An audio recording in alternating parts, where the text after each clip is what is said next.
phim na kinh hal kho silo lấy lệ van ser tu liang ngân na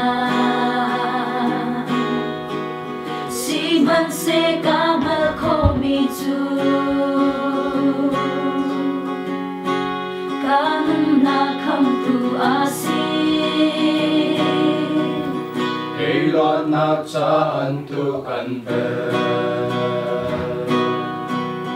come to fano velo pa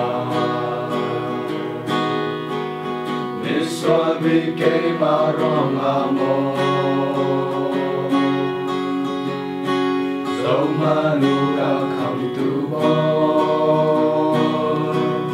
van sung par na chu kal ta ki mi swal ke tla ro ka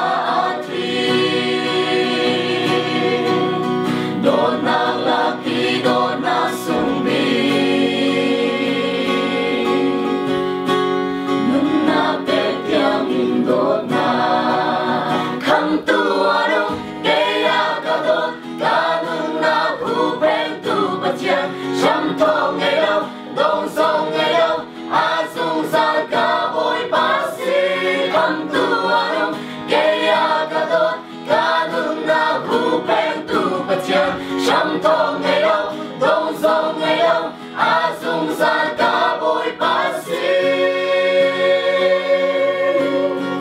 Thì nạc đi a tây lâu bồi ba, sung par na khá tình a thâu cha. A sung mi bao chu an nung la.